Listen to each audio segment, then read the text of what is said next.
I think we're going to get started. Good morning, everybody. My name is Ken Lesser. I'm the mayor of Wethersfield, and I'm excited to welcome you all here for this press conference. You know, 245 years ago, 1781 in May, George Washington, whose portrait hangs over our council chambers, was here in Wethersfield to help plan the pivotal battle of the Revolutionary War, the Battle of Yorktown. He spent 5 days and 4 nights here. But part of that, a large part of that, was about taxation and citizens rising up and assembling and getting together and protesting taxation. This is a different way to do it, a citizens' assembly, where citizens are going to rise up and help us hopefully get a better tax system, property tax system. We're in the middle of a budget right now in Wethersfield, as many towns across the state of Connecticut are, and it's a real burden for our folks. So really appreciate the leadership, the leaders behind me, Yale, UConn, comptroller, CCM, and it's my pleasure now, speaking of CCM, to introduce the director and CEO, Joe DeLong of CCM. So thank you, everybody. Thank you, Joe. Thank you. Thank you, Mayor. Thank you. Really an honor and privilege to be here today with these partners. I want to thank Mayor Lesser for hosting this, and he spoke to the historical nature of where we stand and the importance of it when it comes to citizen governance. Comptroller Scanlon, Yale, and UConn, the partnership along with CCM, I think is a very strong partnership on a issue that has confounded Connecticut officials for decades now. And this is really the right issue at the right time, because as all of you know, we are facing significant affordability issues in the state of Connecticut. Affordability issues that our legislative leaders and others really have a hard time sometimes grappling with. And the citizen assembly concept or process is one that has proven to work around the world, frankly, and is been kicking off in some other states. And this will be, you know, the first time that we've done it at a statewide level in Connecticut with the backing of a statewide office holder. So I think that's very, very significant.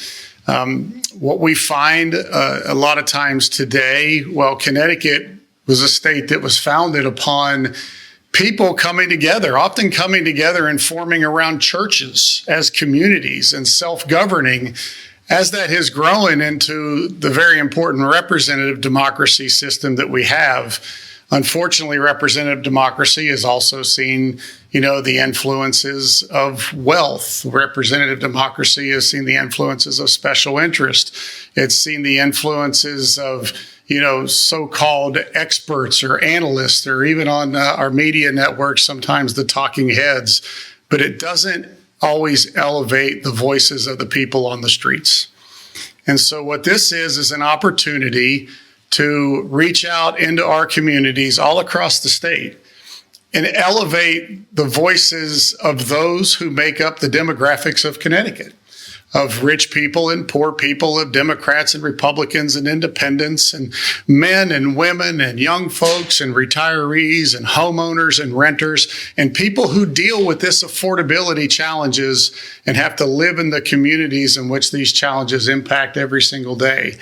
And so this is a process that I'm not going to talk about it in full because we have some great speakers to come up. But the next one that I'm going to introduce that I think is so important to this process is our comptroller, Sean Scanlon, who has shown nothing but courage throughout his elected official career when it comes to elevating the voices of those around him, to bringing diverse voices to the table, and probably most importantly, taking on risks of stepping into very difficult issues that others were afraid for political reasons to step into. And the comptroller has never looked at it that way. He's looked at what is a challenge and what can I do? Where can I lend my voice? Where can I lend my resources to helping address that challenge? So it's my pleasure now to call to the podium our state comptroller, Sean Scanlon. Thank you, Joe, and thank you, Mayor, for having us, and Thank you, Mr. Cerulli, for coming. Listen, I'm really excited to be here this morning because this is a historic day for us to try to tackle a historic problem with a historic and innovative solution. And every day across this state, there are people who are truly fed up with the property tax system lack of progress that we have in this state. And it's our job to try to solve the problems. And throughout my whole career, to Joe's point, I have had many people tell me that it's not even worth my time to try to look at solving this problem because it's too hard. It's too complicated. Too many people have tried to do it. They have said to people like me that it's terrible for our political careers, that it's a dangerous thing to weigh into. But I think we've reached a point where if we don't solve this problem, we can never get Connecticut to go in the direction that we want it to go in. And as the chief fiscal watchdog of the state, as the person who's in charge of tracking our economy, tracking our state budget, I know that we're never going to get the economic growth that we want to see in Connecticut until we tackle this problem. Because this is a problem that affects every single city and town in our state and every single person that lives in this state.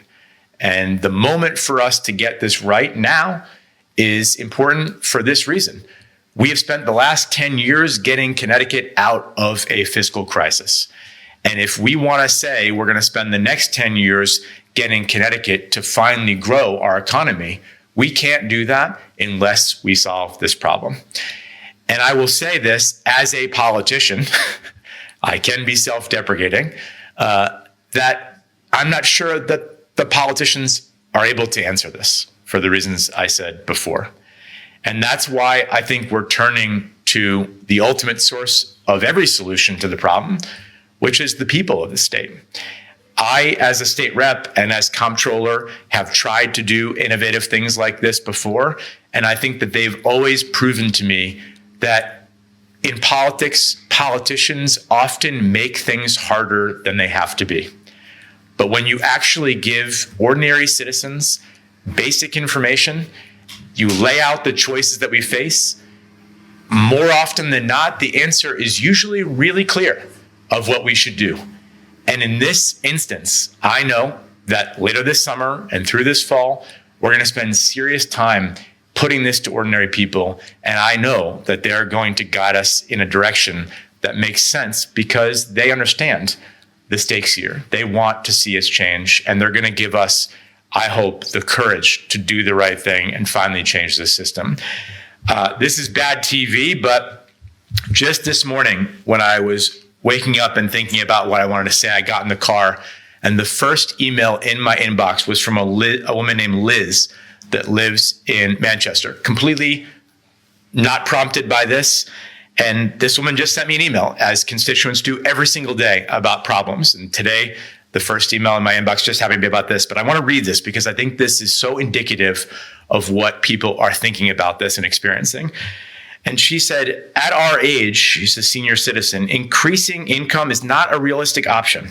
And we are trying to prepare for retirement, not face the possibility of losing our home because we can't afford to live in it anymore. We now find ourselves living day to day with anxiety, and we worry that if one of us were to fall ill or face unexpected hardship, we could lose everything and be left without a place to live. After years of planning and doing what we believed was right, it is devastating to feel that we no longer have a secure future. Think about what it took for that woman to wake up at 7:15 in the morning and send that email to me. And the reason she was sending it is because she's so desperate for somebody to fix this problem. I am not the person who can do that. No politician alone can do that. The courage we need to fix this problem has to come from regular people like her, standing up, using her voice, and saying it's time for us to fix this. It's not going to come from any one elected official, but I am going to use my power as one of our state's constitutional officers to support this innovative project and make sure it gets the hearing that it deserves. And people said to me yesterday, what if this fails? It might. But to me, the bigger failure is continuing to do nothing about the single biggest problem that I believe is facing the state and making people's lives harder. And shame on us if we don't try to solve that kind of problem as elected officials and frankly, as citizens of the state. And I'm truly honored to be working with CCM, to work with Yale and UConn to do something truly different. And this moment calls for something different, and we're going to do it. And I'm excited about that. So thank you all very much, and I'll turn it back to Joe.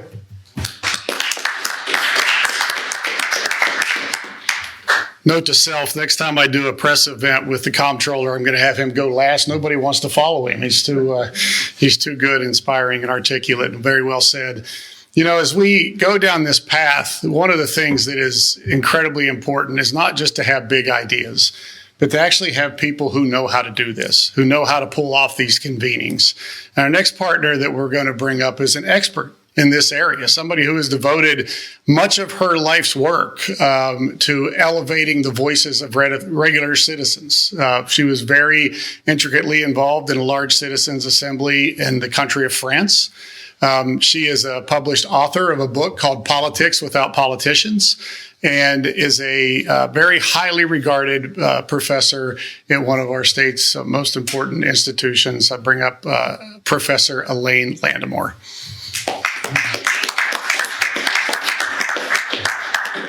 Thank you, Joe, for the very generous introduction. So I'm here to tell you why I think citizens' assemblies are a good solution and a good approach in this case on the question of property taxes.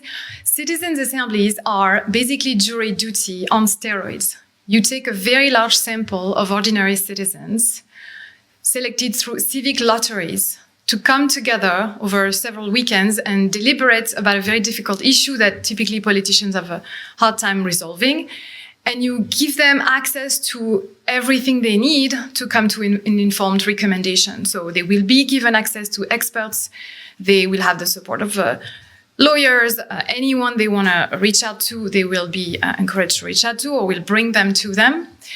And they will be able to formulate a recommendation, perhaps a set of legislative measures, even if that's a deliverable they're interested in providing to, Comptroller Shannon at the end. And I've spent basically 10 years studying those processes very closely. They're battle-tested procedures at this point. They started 20 years ago in British Columbia in Canada to address the vexing issue of electoral reform. They were successfully transplanted in Ireland in between 2012 and 2000 and until now, where they've become a routine part of the political process, and they've helped solve difficult issues like the decriminalization of abortion, the question of marriage equality, climate issues, etc. In my native country of France, we've run many of them, but especially at the national level, 3 very visible ones: one on climate, one on end-of-life issues, and one on school reform. They're not always perfect. It's still a process that we're learning to refine and improve, but they helped get out of the gridlock that seems to plague politics these days by proposing more ambitious propositions. And in France, for example, they were behind the very ambitious climate and resilience law of 2021. So we know this works. We also know that we still have a lot to learn. So one of the aspects that I'm really excited about with our process here in Connecticut is that for the first time, we're going to give some control to the citizens over the governance of this, process. So typically these processes are steered from the outside by experts like me. This time on day 1, on July 11th, we're going to resign our voting rights as experts and let the citizens continue making decisions that are needed throughout the end of the process on September 26th. So that's maybe not the first citizens' assembly in the US. I think the credit for that goes to Citizens' Assembly on Climate that took place in Washington in I think, 2021. But it's going to be a very ambitious and innovative one. Would also like to mention another precedent that you might be interested in looking at, the Michigan Redistricting Commission of 2021. In that state, they decided to entrust a randomly selected body of 13 voters to redistrict to redesign the voting districts in an impartial manner because they thought that basically the state was too gerrymandered. So they basically gave legislative power to that commission of 13 people. In my view, this was an amazing precedent. It's not quite a citizens' assembly because it's more like a jury, a little too small. But basically, the sky is the limit with these formats, and we think that this should be a model that can be replicated going forward. I also say this just to give people who are watching this program an incentive to pay attention to their mailbox. Next week, some of you might receive in the mail a letter that looks like spam. Please don't trash it immediately. Open it, read it. And if you're one of the lucky few who got the golden ticket, answer the survey. Go online. We have a wonderful website for you to get answers to your questions. And if you see this logo, you'll know that you're in the right place. We hope that you'll be one of the 100 that will be part of that final sample. And we're looking forward to meet you on July 11th. Thank you.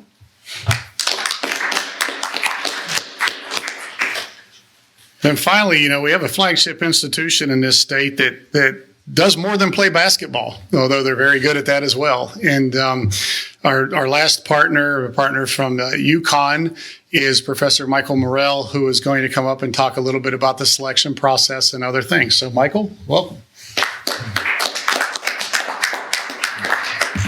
So, I have notes.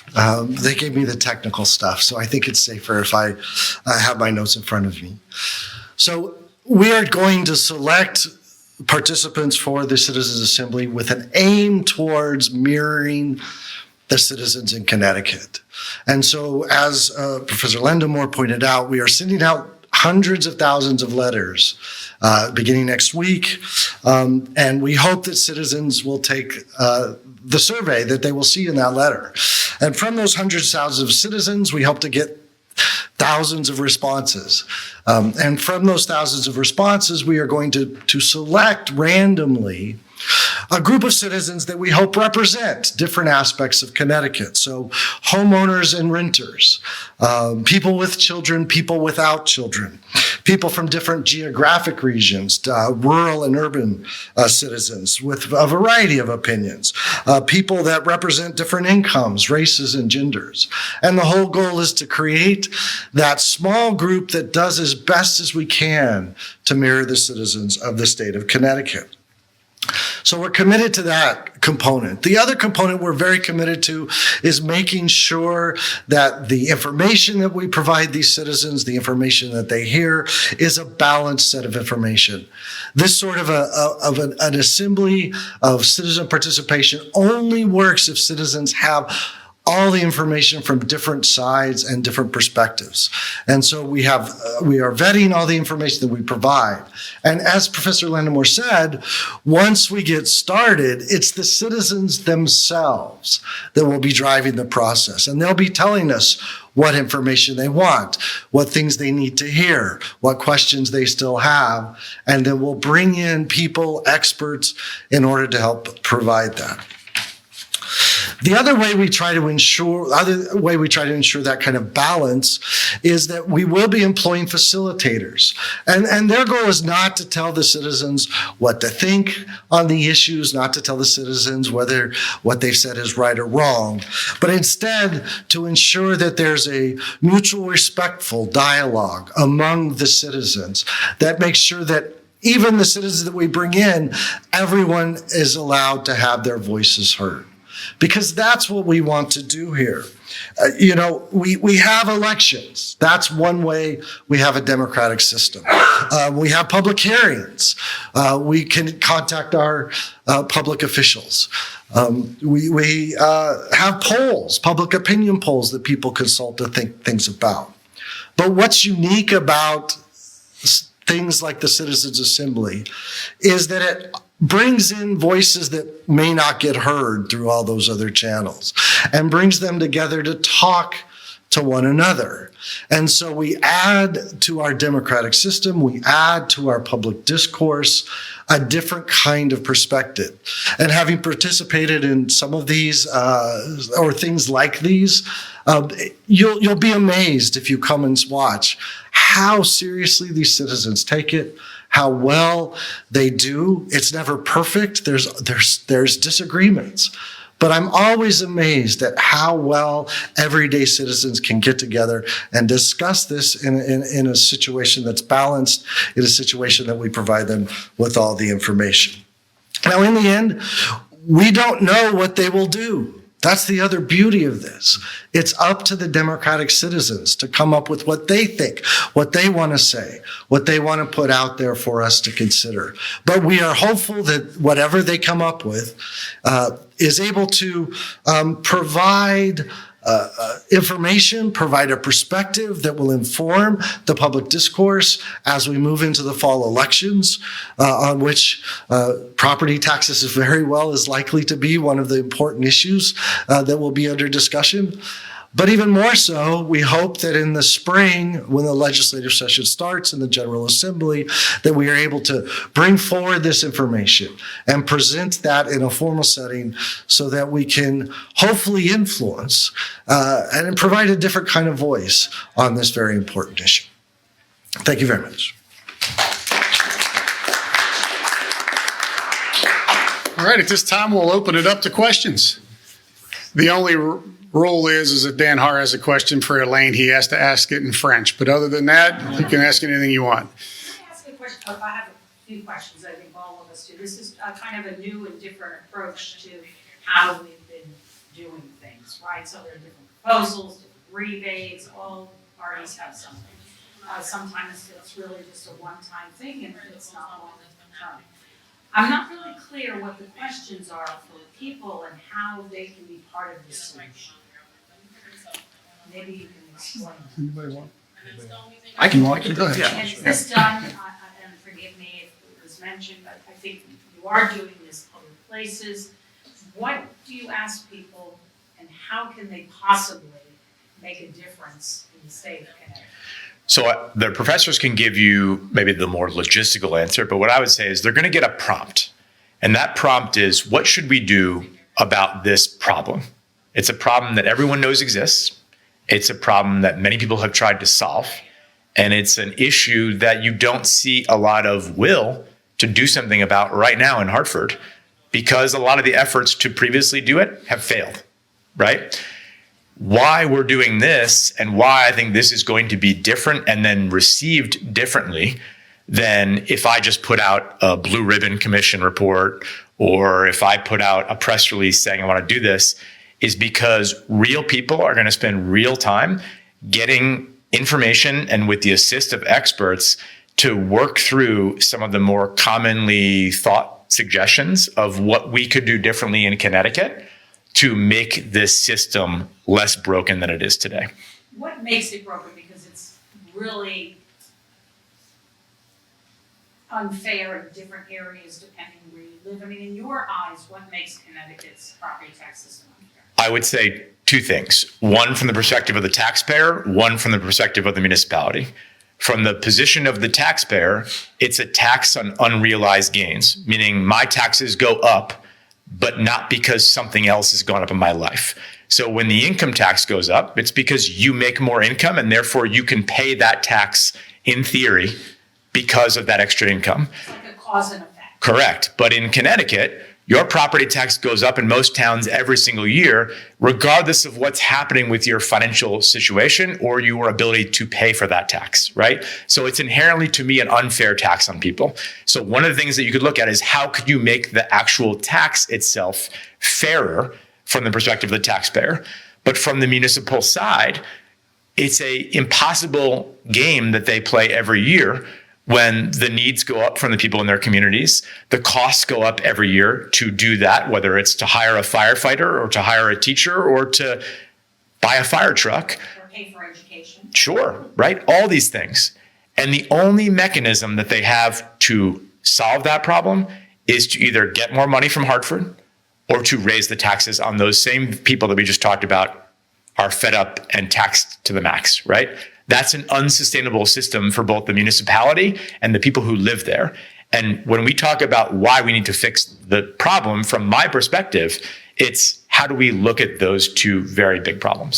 And I'm sorry, but can you explain to me how this has worked? Has it worked? Has it been useful in other areas? Yes. So just one thing I want to maybe rephrase.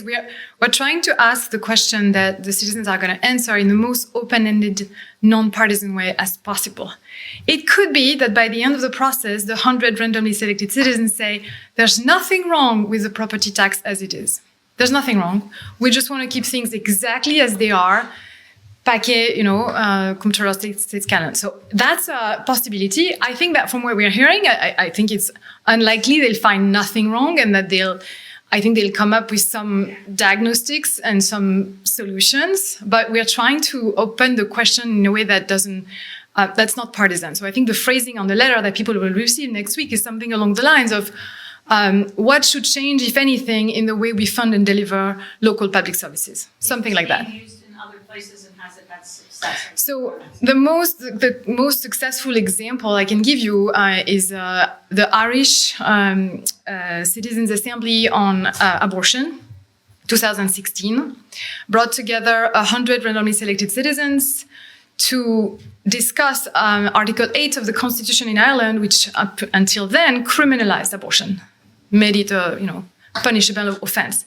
At a time when society had evolved considerably, even in a deeply Catholic country like Ireland, but at the time where politicians were stuck because their partisan allegiances made it impossible for them to get to a consensus that would trigger a constitutional reform. So you had this complete mismatch between what the politicians thought privately but said publicly, what they could do politically, and an evolving country that had much more liberal understanding of abortion. So they brought together the sample. They had a few months and weekends to talk to doctors, to women, to victims of rape, incest, get really into the hardcore details of this question. And they concluded that Ireland should decriminalize abortion. So this went to Parliament, which put out a question in a referendum. And in 2018, 2 years later, 2/3 of the voting population chose to decriminalize abortion and allow it under very constraining conditions.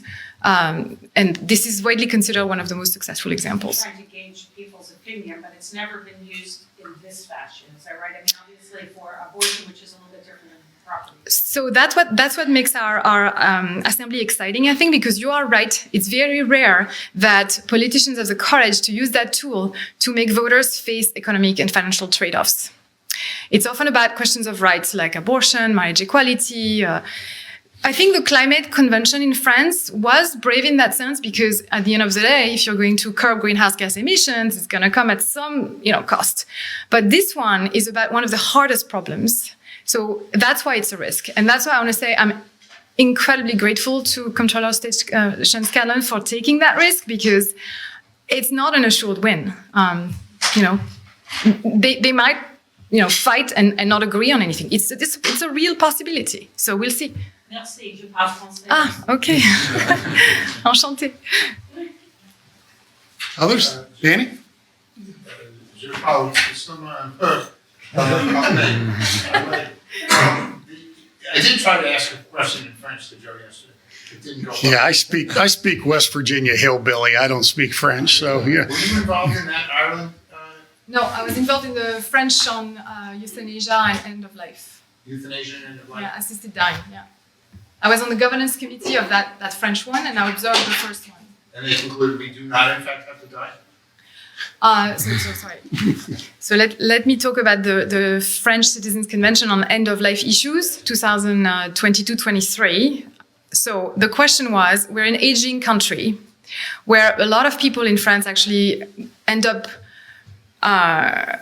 using violent means to end their painful, life, or go to Switzerland or Belgium, where some form of assisted dying is organized and allowed. So And we know from polls that 86% of the French population is in favor of some form of assisted dying made legal.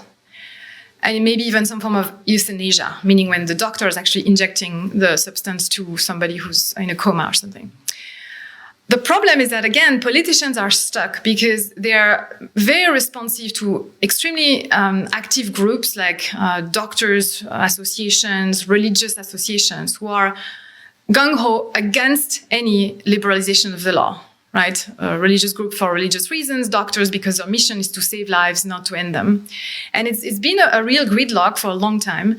Again, a mismatch between what the population seems to want, says they want, and what politicians can give them. So that's why the French government thought we're going to ask a group of 184 citizens, ours was very large, what they think and what they recommend. And what happened is that by the end, there were about 76% of the group, actually less than the proportion in the population. It seems like their support decreased after deliberation, but not sufficiently, were recommending some form of assisted dying under conditions. And the rest, the 24 who were opposed to it, still voted for the most part in favor of the report that came out. So they found a compromise. They found reasons to support the recommendations, even if many of them disagreed with them on a personal level, because they felt heard. They felt like this was a fair process and they had a chance to say their piece. And your role was what? I was on the governance committee of this assembly. So I was in the group of 15 people who made decisions about the sampling criteria we were going to use, what would be debated during this weekend, what experts we would bring in during what weekend, whether the assembly was going to be able to write a letter to the nation, stuff like that. I have a question about the selection process. Professor Morello, is that you're the selector? I'm part of a group. So you have that are in charge. You've sent out already 100,000 letters to people. We're sending out approximately 240,000 letters. Oh, 240.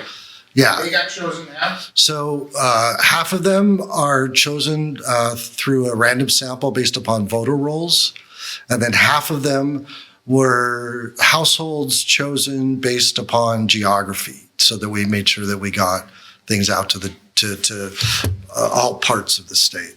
Right.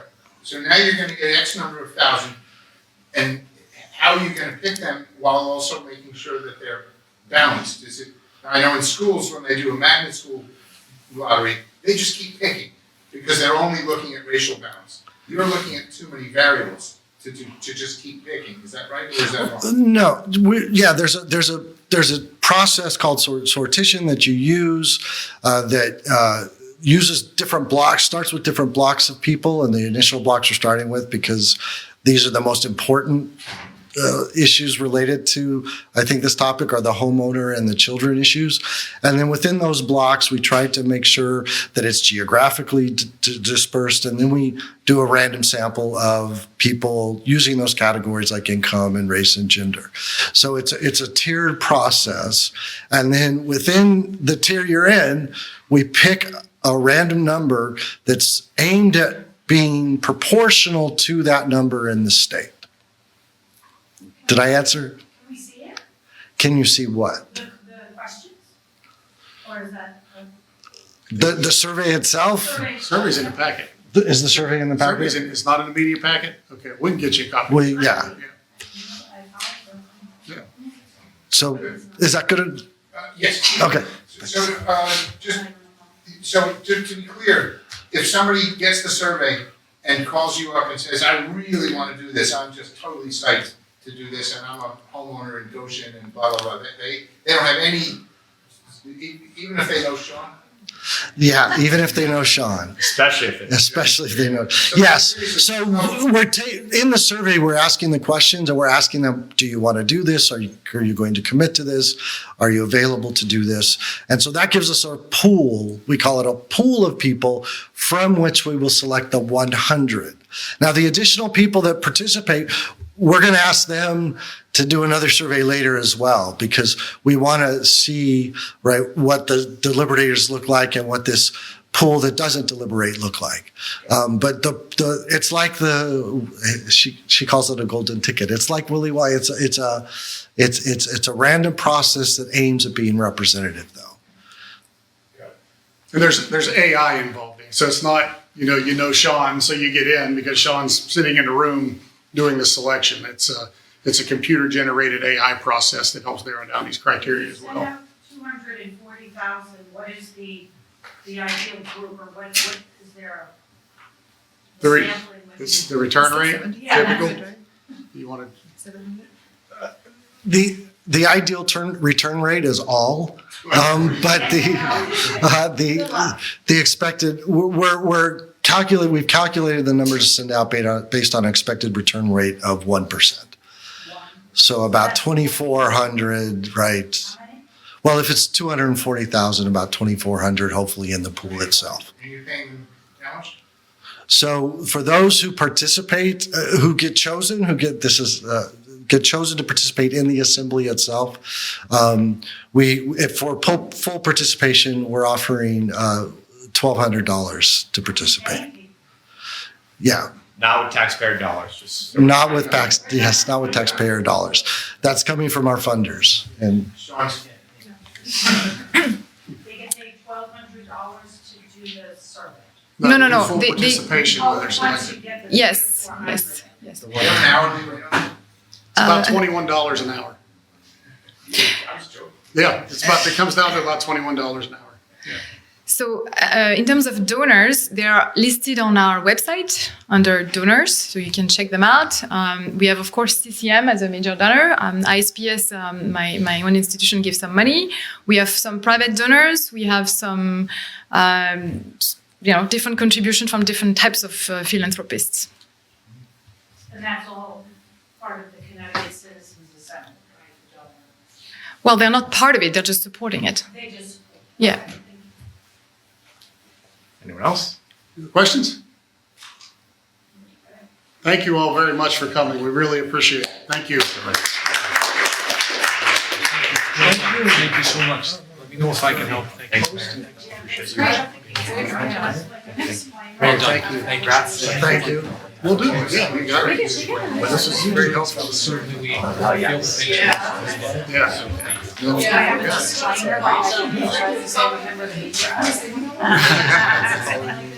I don't think so. Concepts you're trying to gauge. It's a little different on, I think, like socio issues. Such a hard problem to solve, and this is a unique approach, a creative approach. And I'm optimistic that it's going to work. Well, we can't pass aid and dying either, so don't feel bad.